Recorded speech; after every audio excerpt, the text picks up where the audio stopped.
मैं भुगत भुगू मेरा एक्सीडेंट हुआ था। मैं लीडर ऑपरेशन था महाराष्ट्र में।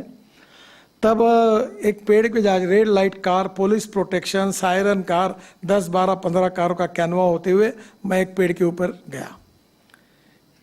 पूरी गाड़ी पेड़ के कारण ट्रक के अंदर घुस गई और वो टायर के कारण बच गया, नहीं तो पूरे कट जाते थे। मेरी पत्नी थी, बच्चे थे, सब एक्सीडेंट हुआ पड़ा। कारण क्या?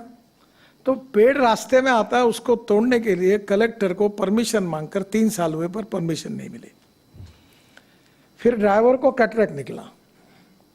फिर मैंने जब जांच की मेरे पीडब्ल्यू डिपार्टमेंट में, तो 40% ड्राइवर कैटरेक्ट वाले निकले।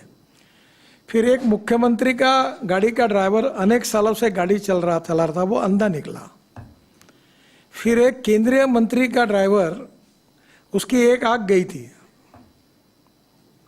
यानी हमारे देश में मेरे समझ में नहीं आता कि इतने सीरियस इश्यू पर कितनी उदासीनता है।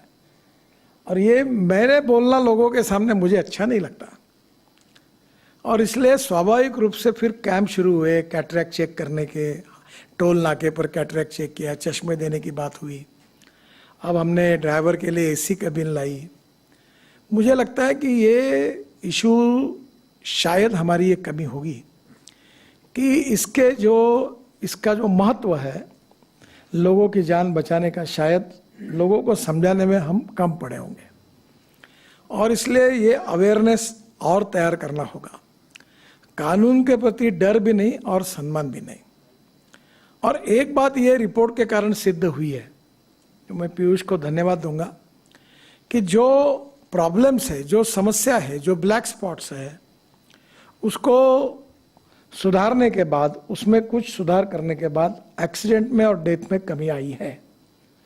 तो इसका मतलब रोड इंजीनियरिंग और ऑटोमोबाइल इंजीनियरिंग में सुधार करने से कमी आ सकती है। अब ऑटोमोबाइल इंजीनियरिंग में तो बहुत सुधार हो गया। सब लोगों ने 6 एयरबैग लगाना भी शुरू कर दिया है। अभी स्टार रेटिंग भी हुआ है। तो नेचुरली ऑटोमोबाइल इंजीनियरिंग में जो जो रोड सेफ्टी के लिए और हमारे लोगों की जान सुरक्षा के लिए वो हो गया है। और अगर कोई सुझाव आएगा तो करेंगे। ट्रक और बसेस में भी बस का कोड था।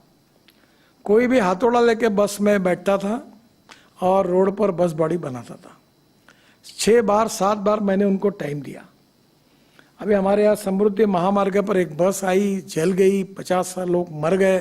उस दिन मैं इतना गुस्सा हो गया, मैंने बोला सेक्रेटरी जी को कि ये खत्म करो इसको।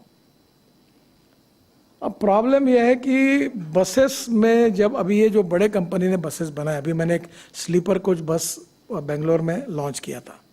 ये जो ग्लास दिखती है आपको बड़ी, इस प्रकार से वो पूरी ऐसी जो विंडो थी उसमें बड़ी ग्लास है और उसके बाजू में प्लास्टिक की हथौड़ा है। अगर बस गिर गई तो हथौड़े से वो तोड़ कर वो बाहर आ सकते हैं। ये भी सुविधा ये अभी बस में नहीं थी। घटिया क्वालिटी कितनी बनाना सस्ता बनाने के लिए, तो उसके कितने लोग मर रहे हैं। और इसलिए अभी हमने बस में भी और कार में पीछे से बेल्ट लगाने के बारे में नियम बनाया।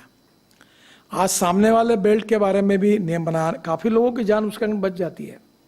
और इसलिए मेरा जो सुझाव है कि अब विशेष रूप से जो स्कूल के टीचर है, हेडमास्टर है, इन्होंने आगे आना चाहिए। उनके स्कूल में रोड सेफ्टी की प्रतिज्ञा लेनी चाहिए।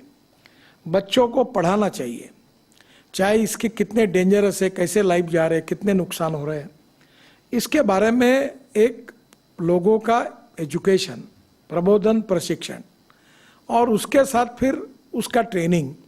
तो ये जो जनरेशन तैयार होगी इसका बहुत फायदा होगा।